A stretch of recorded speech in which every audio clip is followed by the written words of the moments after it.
Shalom, shalom, Kahala Yahweh Ba'Shem Yahushai Ba'Shem Kakodash, the honors to the apostles and elders, great millstone rule well, and salutations to the brethren on the four corners of the earth, pushing the word in truth and sincerity. This is Thelema from Great Millstone, Wisconsin, and I wanted to say a few words concerning the word concupiscence.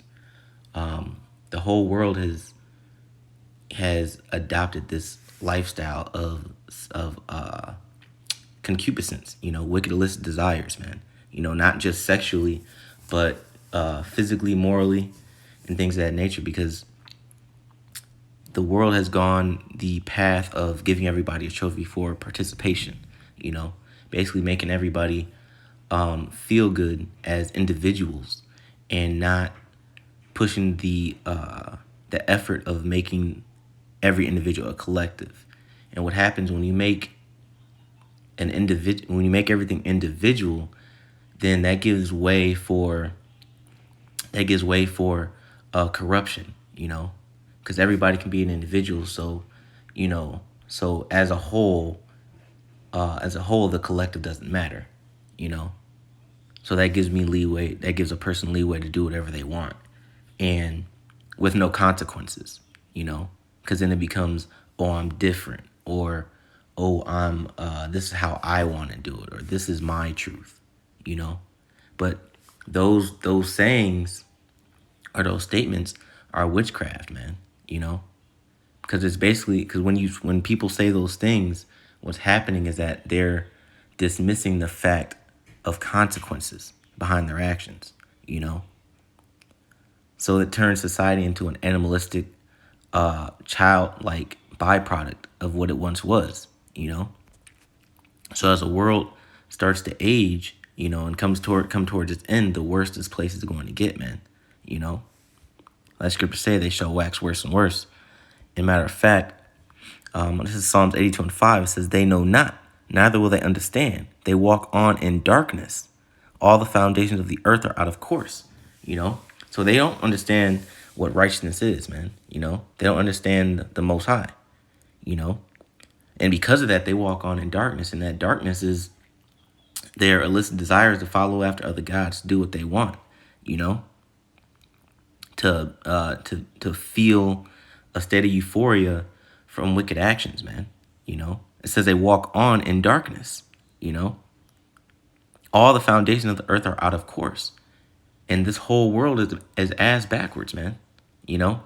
This place is destroyed from the inside out, and is desperate, and this place is completely wicked, man. That's why when you read Wisdom of Solomon chapter 4, it tells you what happened to Enoch, man, in Genesis, because Enoch was translated, man. And there's a reason for that, because this place was so wicked, back then in the ancient world, that he had to be translated, man, and that's what's going to happen with the deliverance today, man. We're going to be translated from this wicked world, At the height of its destruction, we'll be translated, man, But this is Wisdom of Solomon chapter 4, verse 11. It says, "Yea, speedily was he taken away, lest that wickedness should alter his understanding." So he was taken away, man. He was lifted up. He was translated, and he was delivered in a chariot, man. It says, "Lest that wickedness should alter his understanding, or deceit beguile his soul." What's the word beguile? Means to trick. The word beguile means to trick. So the word beguile means to trick, Salakia. And that wickedness is his enchantment, That wickedness is an enchantment, All wickedness in the world is a form of witchcraft, man, because it's rebellion against the Most High. So you have wickedness that would alter his understanding, and deceit, which would destroy or corrupt his soul, man, So the longer you stay in this society, the bigger chance that you have of being corrupted by this place, man. That's why we have to be delivered times, man. It says, "For the bewitching of naughtiness doth obscure things that are honest." Bewitching, like I said earlier, enchantments, witchcraft, doth obscure things that are honest, meaning alter, And the things that are honest are the 144,000 in the elect, man. The word of the Lord, that's honest. The Most High, that's honest. Yahweh Shai is honest. you know? And through the bewitching of naughtiness, these things are being altered, man. It says, and the wandering of concupiscence doth undermine the simple mind. It says the wandering of concupiscence. Let's see what that word concupiscence means, man. It says concupiscence. This is from the Merriam-Webster dictionary. It says strong desire, sexual desire. Now, if I were to go to the Wikipedia, there we go. Now you go to the Wikipedia, it's from the Latin noun concupiscentia, from the Latin verb concupiscere, from con with, here an intensifier, cupid, desiring. Essere, a verb forming suffix denoting beginning of a process or state. So it's a state of mind, a state of illicit desire. It says, is an ardent, usually sexual longing, involuntary sexual arousal, is explored in the Confessions of Augustine, wherein he used the term concupiscence to refer to sinful lust. In Catholic theology, concupiscence is seen as a desire of the lower appetite contrary to reason. So you had the human species back in the ancient world, man. You had the nations back in the ancient world basically losing their minds, to a lower appetite. That's why it tells you in verse 12, it says, and the wandering of concupiscence doth undermine the simple mind, because those illicit desires can overwhelm your logical thought process, man, and when that happens, and you're disregarding thought, you're disregarding reason, you become what? You become an animal, man, you become an animal, and that's exactly what's happened to society, man. Society is over-sexualized and animalistic, to where they're letting that concupiscence take over the minds, and they're what do you say? How do you say it? They are participating in illicit acts, man, like homosexuality, bestiality, sexual magic, and and even worshiping other gods, because those rituals are paying homage to these other idols, man. It says, he being made perfect in a short time fulfilled a long time, for his soul pleased the Lord. Therefore hasted he to take him away from among the wicked. So his soul pleased the Lord, and that's what we strive to do here at Great Millstone, man. That's what we strive to do as as remnants of the hopeful elect. We strive to please the Lord, man, so that he can take us away from this wicked place. Matter of fact, this is Colossians chapter 3, verse 5. It says, mortify therefore your members which are upon the earth. Fornication. Matter of fact, and the word mortify means to bring under control. Let's go into this word here in the Greek. So the word here, Strong's G 3499, nekrao. so for the Greek, it's nekrao. It says to subdue, be dead, mortify. So we're supposed to mortify our members, meaning subdue our members. We're supposed to bring our bodies under control, It says, which are upon the earth, fornication, uncleanness, inordinate affection, evil, concupiscence, and covetous, which is idolatry, So all these things we're supposed to have under control, man, in our bodies, so that we don't sin against the Lord, It says fornication, which is worshiping other gods, and adultery, spiritual adultery against the Lord, uncleanness, inordinate affection, evil, concupiscence, These are all in the same category, man. And covetousness, which is idolatry, For which thing's sake the wrath of the Most High cometh on the children of disobedience. And to disobey the Most High is rebellion, man, which is witchcraft. So all these things here in Colossians chapter 3, verse 5, they symbolize witchcraft, man, It says, verse 7, in the which ye also walked some time when ye lived in them. But now we also put off all these anger, wrath, malice, blasphemy, filthy communication out of your mouth. So we're supposed to put off those things that lead to pride, that lead to wickedness, that lead to idolatry and fornication, man. You know?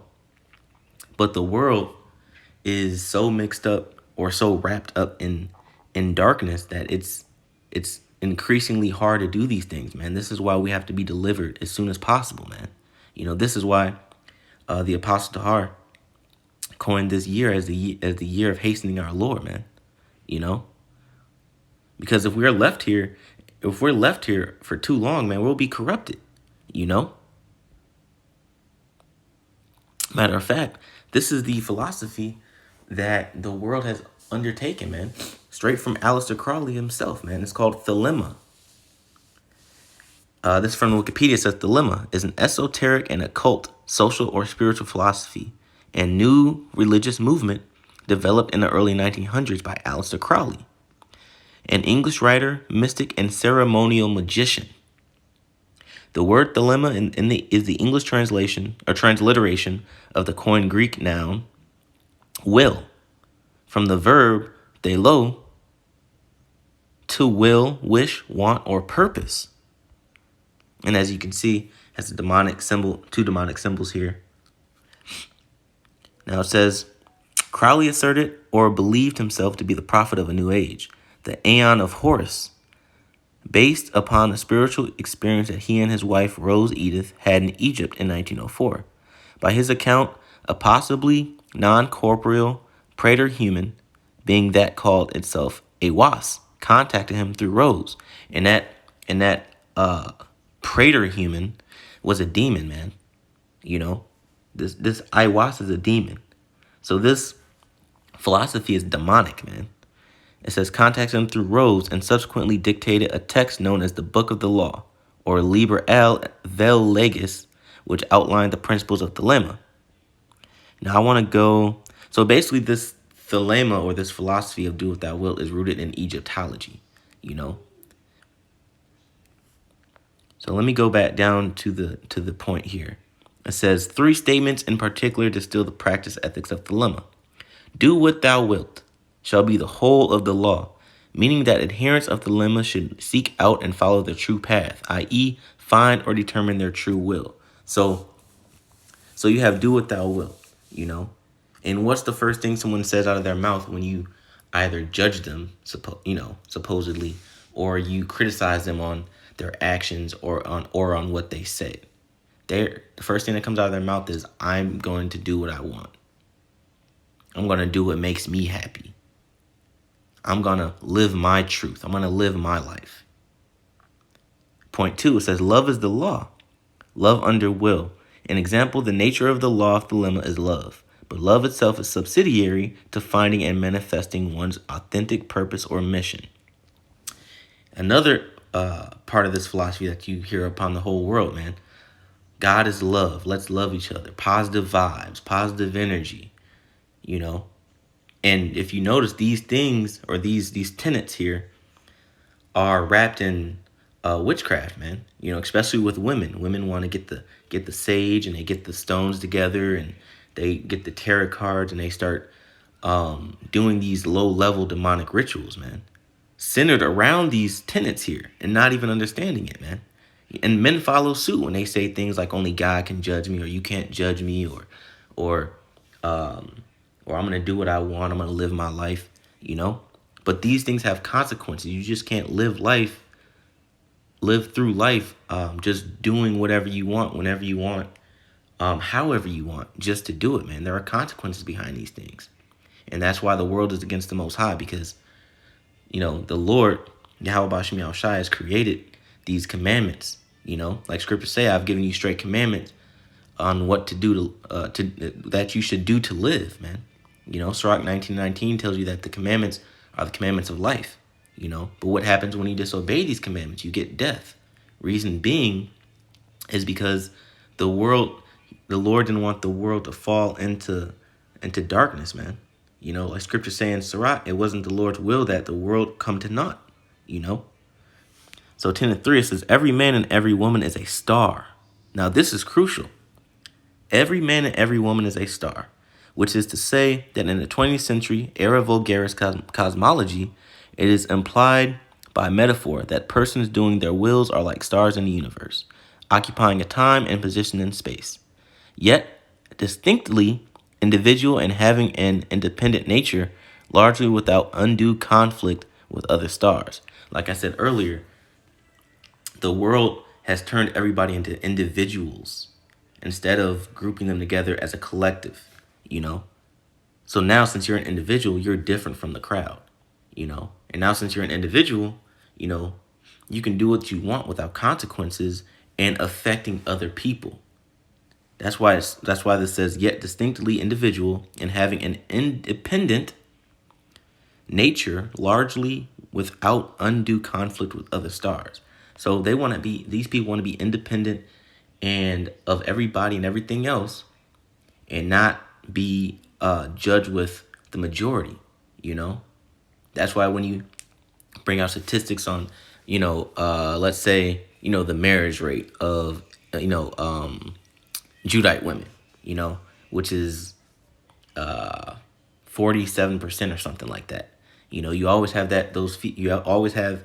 Well, now it's everyone that'll come across and say, "Well, I'm different," or "That's not for everybody," or that doesn't include everybody because I'm different, or I know people that are the exceptions. But when you look at exception, the exception to the rule doesn't make the rule false. Doesn't make the rule invalid. And that's the thing with the world now today. Everyone is a star, Everyone's individual, everybody shines bright, everybody is everybody is perfect. That's why you have things like Instagram and social media where people idolize themselves, man. You know, these people think they're celebrities, and because of that, they think that it's a minute in their mind and internalized in their mind that they can do whatever they want and not have any consequences for it, man. But the world, but the world is going to be destroyed, man, by fire, and all types of plagues are going to come upon this place because of the wicked deeds of this place, man. That scripture say, for their deeds were evil, man. You know, but this is Sirach 23rd chapter. King Solomon, he prayed against this, man. He prayed against the concupiscence and the evil lust and the wickedness of the world, man. It says, Sirach 23:1, it says, O Lord, Father and Governor of all my whole life, leave me not to their counsels, and let me not fall by them. Who will set scourges over my thoughts? So he asked the Lord, don't let him fall by these things, man. Who will set scourges over my thoughts, and the discipline of wisdom over mine heart? That they spare me not for mine ignorances, and it pass not by my sins.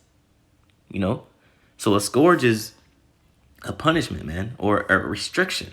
So he's asking, like, man, if you don't, if Lord, if you don't penalize me, or scourge me because of the distraught thoughts in my mind, who will? It says, lest mine ignorances increase, and my sins abound to my destruction, and I fall before mine eyes, and mine enemy rejoice over me, whose hope is far from thy mercy. O Lord, Father and power of life, give me not a proud look, but turn away from thy servants always a haughty mind. Turn away from me vain hopes and concupiscence, and thou shalt hold him up that is desirous always to serve thee. Let not the greediness of the belly, nor the lust of the flesh take hold of me, and give not over me thy servant into an impudent mind. So King Solomon prayed to the Lord to not give his mind over to ignorance, man, and concupiscence. And that's the same thing with us, man. We have to pray to the Lord, Yahweh Bashim Yahushai, that he does not give our minds over to being reprobate, to being ignorant, to being, to going back into the world and eating our own vomit, man. Because like I said, the older this place gets and the longer we're here, the easier it is to be corrupted and the harder we have to fight in order not to be corrupted, man. So with that, I want to give all praises to Yahweh, Ba'ashem, Yahweh Shai, Ba'ashem, Rachak Kodash. Double honors to the apostles and the elders of Great Millstone rule well. And salutations to the brethren on the four corners of the earth, pushing the word in truth and sincerity. Shalom.